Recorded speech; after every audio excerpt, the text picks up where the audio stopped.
Hello,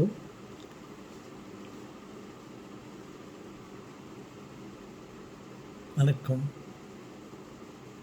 sir தூங்கலையா? தூக்கம் வரல. கொஞ்ச நேரம் உங்கள்கிட்ட ஸ்பெண்ட் பண்ணிட்டு போகலாம் அப்படின்ட்டு முடிச்சுருக்கிறேன். மணி ஒன்று 10 தான் ஆச்சு நைட்டு. ஓகே, இதுக்கு முன்னே ஒரு வீடியோ நான் பண்ணியிருந்தேன் இல்லைங்களா? ஒருத்தன் என்னுடைய நண்பன், உடன்பிறப்பு, 2 கண்களும் இல்லை அவனுக்கு. அவன் வாழ்க்கையில் அவனுக்கு ஒரு நம்பிக்கை, கண்ணு போல் எனக்கு இருட்டாக தெரியுது, அவ்வளோதான். நான் நல்லா இருப்பேன் அப்படின்ற ஒரு நம்பிக்கையில் அவன் வாழ்ந்துட்டு வந்தான். என்னென்னு வாழ்ந்துட்டு வந்தான்னாக்கா, ஒளிமயமான எதிர்காலம் என் உள்ளத்தில் தெரிகிறது, எனக்கு ஒரு எதிர்காலம் இருக்குது அப்படின்ட்டு 2 கண்ணு தெரியாத ஒரு பிச்சை எடுத்துகிட்டு வந்தான். அதை பற்றி நான் பேசினேன். அதனுடைய பார்ட் 2 இன்னும் ஒரு செக்ஷன் வச்சுக்கின்னு அவனை பற்றி தொடர்ந்து பேசுகிறேன் இந்த வீடியோவில். ஒரு நாள் நான் ட்ரெயினில் போயின்னு இருக்கிறேன். ட்ரெயினில் போயின்னு இருக்கும்போது ஒரு ஒரு பையன், யாரும் எனக்கு தெரிஞ்ச பையன் வாங்கிக்கிறான்.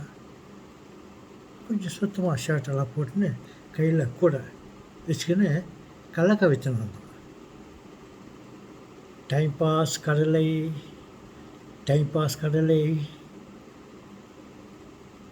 அப்படின்ட்டு குரல் கூட எனக்கு எங்கேயோ கேட்ட குரல், இவன் முகமாக எங்கேயோ பார்த்த முகம்.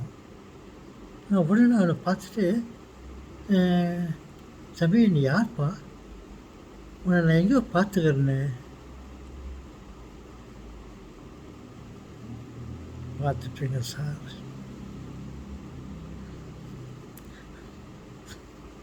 பார்த்துருப்பீங்க.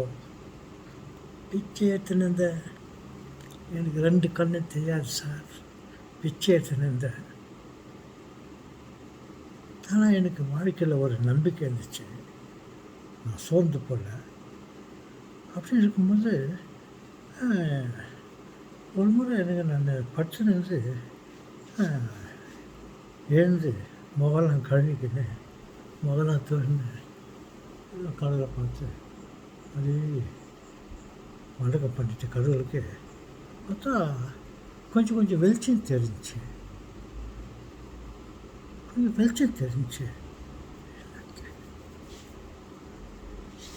பார்த்தா கொஞ்சம் வெளிச்சம், ஒரு கால் பாகம் என்னென்னவோ தெரிஞ்சிச்சு.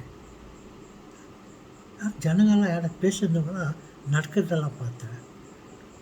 எல்லாம் சிரிக்கிறாங்க, பேசுகிறாங்க, வராங்க போகிறாங்க. எனக்கு கண்ணு தெரிஞ்சிச்சு சார், கொஞ்சோண்டு தான் தெரியுது. இப்போ நீங்கள் கூட கொஞ்சமாக தெரியுறீங்க. சரி, எப்படியோ லைஃப் வாழ்க்கை நடத்தணுமேனு சொல்லிட்டு இந்த கலகா வச்சுன்னு ட்ரெயினில் டைம் பாஸ் காட்டல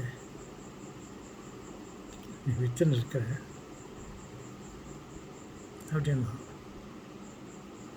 அவன்கிட்ட ஒன்றும் பேசுகிற மாதிரி இல்லை. அவன் பிடிச்சி தட்டி கொடுத்துட்டு சரிப்பான்னு சொல்லிட்டு அவனை அனுப்பிட்டேன். Okay, good night.